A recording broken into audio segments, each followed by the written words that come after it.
most. Okay, people, we're ready to go, I think. So if the stragglers could just sit down, thank you. Before we resume, we have a special message from our hosts. Mike, over to you. Good to see you. For those of you who have indicated they wish to come on sort of a guided tour of the behind the scenes in natural sciences, obviously NBN would much prefer you all to be in here for the AGM at 5, but for those of you who've indicated your interest in coming behind the scenes, I think you're all going out that door anyway, but if those of you who are meeting at just after 5 come out that way, and we'll meet you and eventually deliver you all to the main hall. Those of you who are coming round, we'll deliver you safely to the main hall for 6 o'clock. Okay? Thank you. Thank you, Mike. Which means that when we get to 5 or slightly afterwards, there'll be some sneaky creeping out, without disturbing things. Okay. Back to the workshops. We're going to do feedback first, and then we'll have a Q&A. So the workshop leaders, I believe, unless they've nominated victims, are going to come up and do their stuff. We will do it in the easiest and most simple order for my poor brain to comprehend, which is numerical. And we'll begin at number 1. Paula.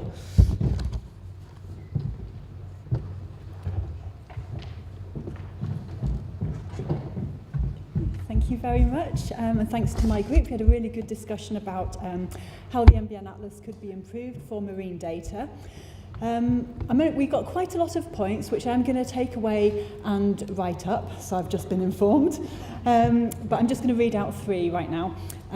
One thing we'd like is to provide better context for visualising our marine data, because it's not just all a vast pale blue background out there.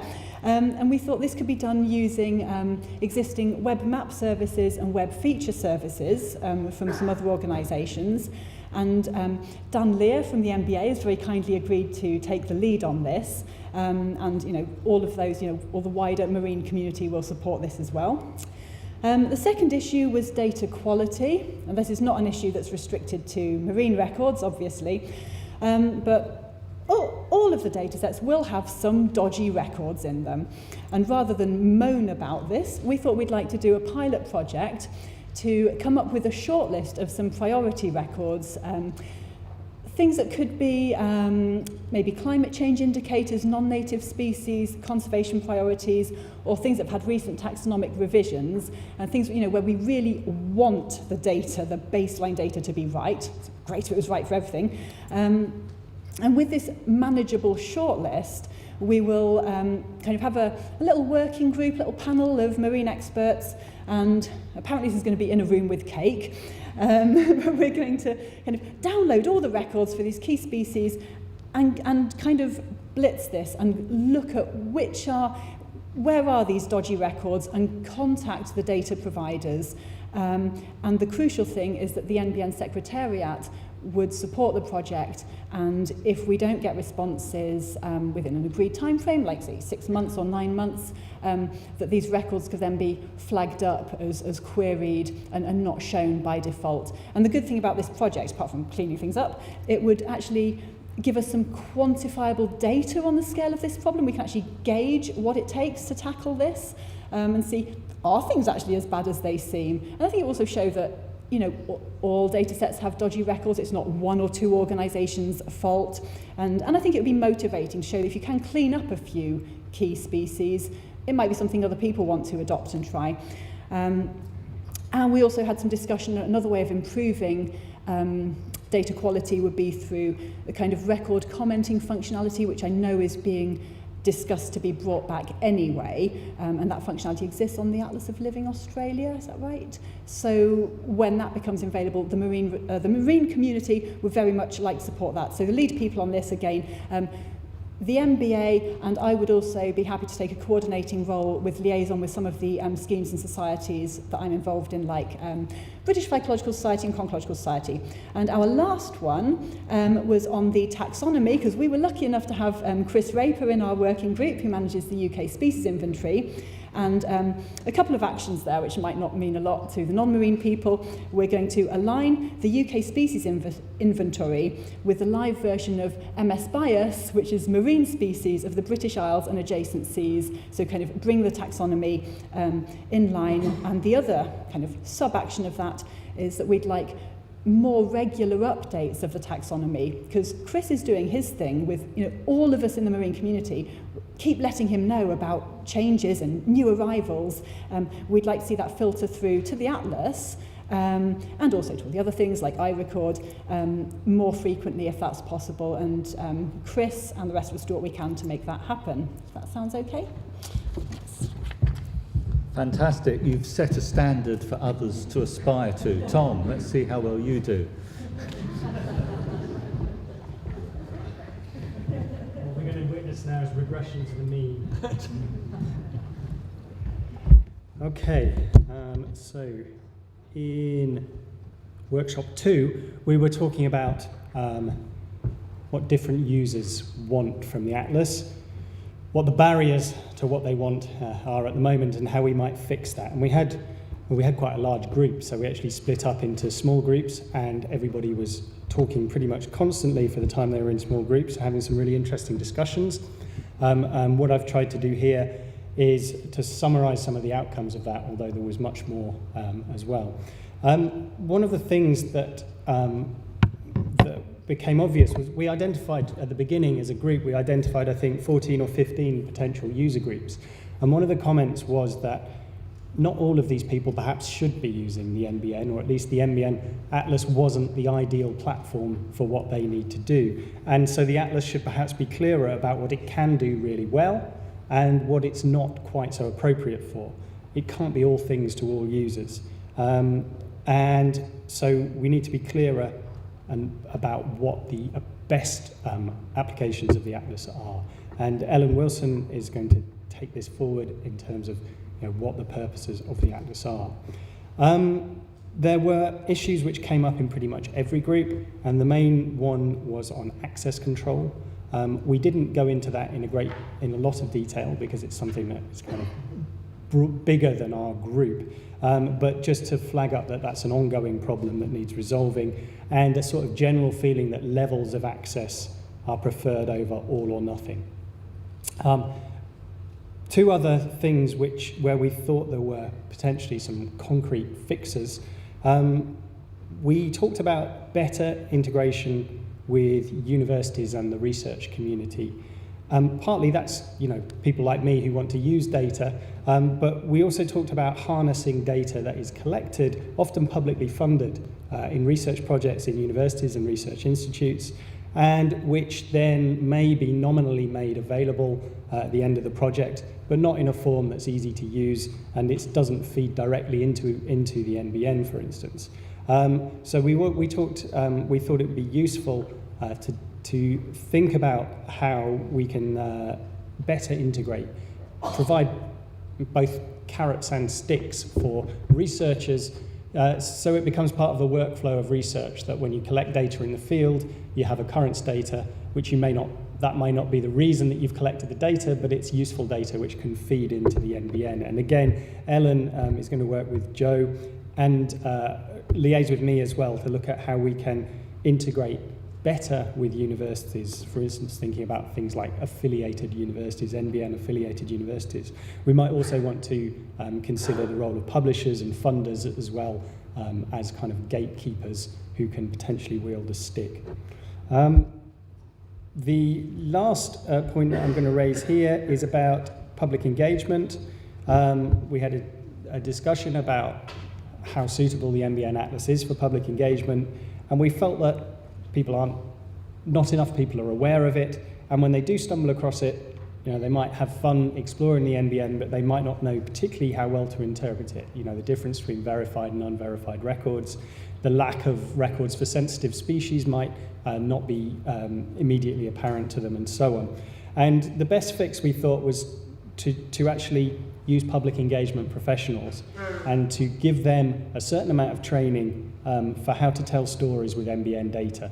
And Matt Postles has kindly agreed to produce a short document on the kinds of things that he would like to be able to do and the kinds of stories that he would like to be able to tell and what he would need to know from the NBN in order to use the Atlas to do that. Okay. Excellent, but I'm not going to tell you who's winning yet. Okay, Group 3, Barnaby.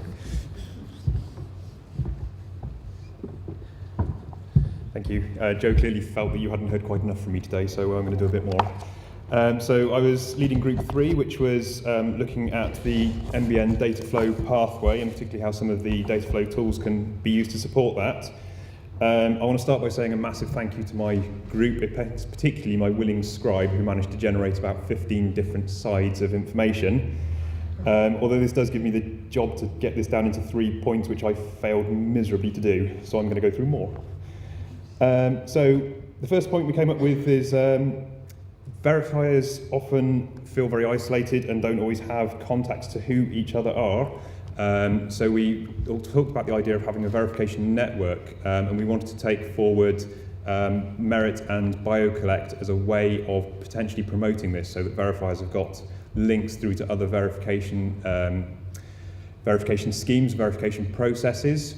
This was linked to our second point, that verifiers could be encouraged to write up their verification procedure and publish it on their individual websites, with the aim of potentially bringing that through to the NBN Atlas when that functionality, or as and when that functionality becomes available. That's something we would like all verifiers to have a think about. We already have a firm commitment from the Earthworm Society to do that. Hopefully if he's got Wi-Fi, that's already being done. Done, there you go, even better. There was a very long discussion around automated verification, particularly as that takes some of the weight of expectation and the workload away from manual verification. So there was a very strong push to get the record cleaner rules updated. Some people weren't aware what record cleaner was or how it fit in. I would suggest talking to one of the secretariat or myself if you're interested in that. There's also interest around how that could be improved in terms of things like machine learning, and also there's a lot of interest around automated ID in terms of image recognition and sound recognition for back calls, etc. Again, with the aim of, first of all, improving the data quality, but also reducing the amount of records that potentially need to be checked by hand. That was for the working group to look at. There was a strong call for the Darwin Core guidance to be updated and expanded. There was a feeling that there was a lot of focus on the very core elements of the guidance, the who, what, where, when, which is fine, but it's now that that's in place, we could expand to look at things like Vice County Recorder and other fields as well. Okay, that's an action for Joe then. So yeah, I was going to say that was going to go through to the steering group, but if that's already being done, that's good. I think it's already been mentioned, but web services were a very important one, both for their potential to automatically harvest data to save data providers time. If data providers could make data available in Darwin Core standard, and the NBN Atlas could hoover that up automatically, that would be a big capacity saving for NBN and for data providers. That's another one for the steering group, I'm afraid. Unfortunately, if you've got a data flow steering group and then you have a workshop on data flow, they get a lot of the actions. Although I am on that group, so I can't apologise. Verification working group, just to change things up a bit, and SBIF, it was thought that they would be an appropriate body to look at potential for funded verification networks. This was particularly in relation to project work where funds are being bid for. Is there a potential to bid for funding for getting that verification work done, either through local record centres or schemes and societies? There is maybe even a potential to bring in ecological consultants if it's a paid service. We appreciate that's potentially quite a contentious issue, but there's certainly one that's worth discussing, apart from anything just in terms of recognising the value of having that volunteer resource available. We wanted the undigitised datasets project to be picked up again. For those of you who aren't aware, the NBN put out a call a little while ago to identify undigitised data held within a range of different organisations, with the aim of collating a big list that could be then taken to funding bodies like Esme Fairburn and the Heritage Lottery Fund. That sort of got shelved while the Atlas was launched, but we would really like to see that taken forward again, because there's a huge amount of unverified data that all adds to the evidence base, and particularly tracking change over time. I promised my last point. Or again, another point that's been discussed already is looking at the Atlas user interface. We thought it might be useful to split the core functionality, particularly in terms of the maps and the querying functions, out from something that could look like an advanced user tab or an advanced querying tab. So again, steering group. I'm just lining myself up actions here, but I will stop talking and go away now. Thank you. Fantastic. On to workshop 4, Holly and Joe, and just because there's 2 of you, you don't get extra time. Well, I'm hoping not to actually have to say anything, so I'm just standing here. Yes, exactly. Moral support. Thanks. So our workshop, we started off with a demonstration on the Atlas and showed off some of the key features. And then, because our workshop was quite large, we broke up into two groups, and we started discussing and brainstorming some Atlas developments we thought would be useful. So I think if I run through just a couple of the key ones that we picked out, there was quite a long list that's on our board. So we talked about having the ability to save searches. So when you've set something up, say on the spatial portal or filters, you're able to come back and go back to that, and also to provide hyperlinks on that to show others. We talked a bit around making it easier to use and a bit more clearer where the tools are and where the navigation is. We went on to even suggest perhaps a simple and then an advanced side of it. We also talked a bit more around the species lists, and we talked about actually the potential for that becoming a central hub, so where it's got lots of the designated lists and being that the central place for maintaining them. We talked a little bit about signposting data holders a bit more about when they're about who the data holders are for commercial licensed, or if there are fuller resolution records elsewhere. Is there any more? I think that was the main point. I mean, quite a few of them were brought up in the other They were. and the other feedback as well. But yeah. Yeah, so I think that's probably a summary. And to say thanks for everyone that got involved with that. Well, they are streaking ahead now, so last, but by no means least, workshop 5 and Ben. But the prize is still available.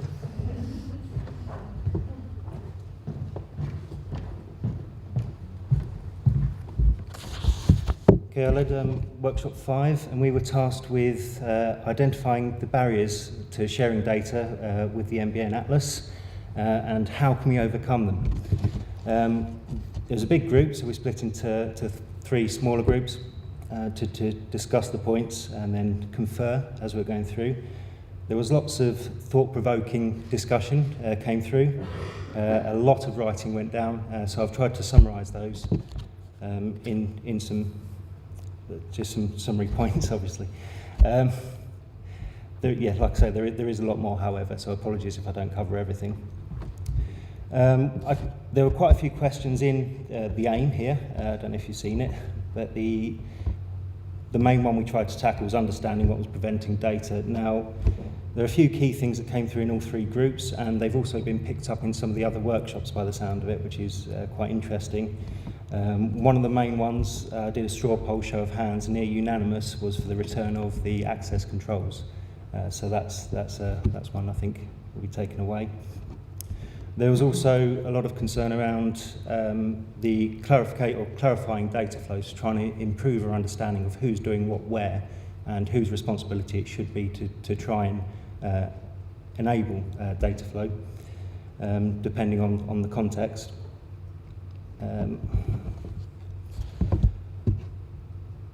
Access controls.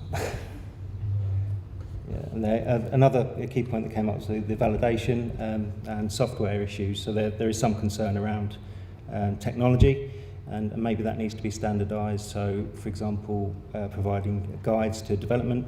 The use of Record Cleaner was mentioned to improve validation checks for data to go onto the Atlas. Open data was mentioned, so the key concern was about trying to get data onto the Atlas, but an extension to that was as full resolution open data as well. So there are again, concerns around that, around particularly misuse and misinterpretation came up a few times. But it was felt that perhaps some case studies around how those data were being well used might help to encourage people to share those data. On potential misuse, there was a bit of discussion around the use of resources in policing and trying to administrate the licences and that kind of thing. So one group in particular suggested perhaps we get rid of it and just make everything full open source and licenses altogether. However, to enable data transfer with GBIF, it was felt that we did need to retain those. There was also some concern about data visibility and legal challenges in terms of intellectual property rights and whether or not we could share data fully and openly. And that was put forward as one of the main reasons why a lot of data providers are blurring records as a kind of, because if you're unsure, if you've got a mixed data set, some of those data may be able to be provided full access, others may not. So at the moment, there's this general trend of we'll just blur it all to cover ourselves. The other main section of the workshop was around the licensing. So there were some people within the groups which didn't understand Creative Commons licenses at all. So it was felt it would be really helpful if there was more visible guidance on Creative Commons licensing. I know that's already on the website, but perhaps making that more accessible to people and perhaps case studies as well. So Ordnance Survey was mentioned. There are examples for Ordnance Survey data being used under license, so actual worked examples. Again, police and admin was mentioned and the costs associated with that. It was also mentioned that perhaps to avoid some concerns, we should have a default view when people access the gateway, if they've got, for example, if they sign up as a consultant or they sign up as a recording group, they should have filters automatically assigned to the Atlas on the basis of that user type. But overall, there was general hope that things are moving forward over the last 10 years or so, and we hope that by working together as a network and sharing our knowledge and abilities, we should be able to tackle these changes. Stay there. Okay, thank you. So I'm afraid you didn't quite get the prize. The prize is going to Joe and Holly. And the prize is to come up and join us on stage for the Q&A. And so for the fourth, third, second and fifth prizes, because I don't really do maths, that's to come up and join us on stage too. I've been on this stage far too much. Yeah, well, you shouldn't have applied for the job then. Okay.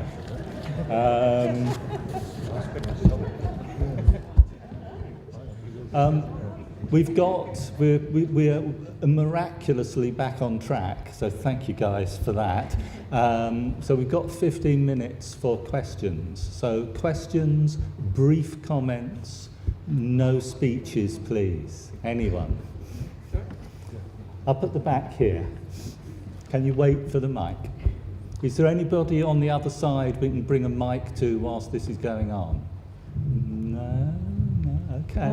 As access controls will probably what the majority of the group, I just wondered the likelihood of us getting them and what the barriers are to us having them on the Atlas. I foolishly volunteered to Joe that I would answer this question if it came up, in my capacity as a trustee. And the answer's no, I don't think so. We've debated this over and over again. There's a very strong view that we should move towards open access for as much as we possibly can, and we only think we'll get there if we do it and the people who disagree with us catch up over time. That will have varying degrees of difficulty for some people, and we recognise that, and we recognise that the price we pay in the short term is that some data will disappear, because some people will just take their bat and ball home and won't play. But we think that's a price worth paying for where we need to get in the longer run. So that's the formal answer. Joe, do you want to add? No, I don't want to add No? anything to that at all. Okay. Next question. The answer isn't always no, incidentally. You're hesitating. Sorry, I'm sure lots of people want to consider the access controls playing some more questions from the occupants of the plant. In the Harmony, there was a show of hands which was probably 90% in favour of access controls. The NBN is a membership organisation. Maybe if you saw hands around the room raised, you might feel differently about the amount of no response. So we could have a show of hands. We can if you like. Democracy is great, except it doesn't always work. Witness some recent referenda and an election across the pond. Because you don't always get the answer that works. Anyway, go on. Okay, who's for the introduction of access controls? Remembering this is non-scientific because I can't count. And who's against? And who doesn't give a flying one? Although yes, it was a small minority. I think that's a very small majority in favour of access controls, and I didn't count. And I think, you know, we've talked to the membership again over many years. We could go with a sort of old-fashioned Labour Party conference card vote system. The BTO have got, you know, hundreds of millions of records, so they'd win, and we'd do what they wanted. We could do a majority of organisations, and they'd win, and we could do what they wanted. But that's probably just a lot of small organisations that ignore lots of other things. We could go with the people who actually pay for all of this, because whilst it's a membership organisation, most members pay very little, and the people who do pay most of the money don't want access controls. So we're left kind of between a rock and a hard place, and I've described where we think we need to be.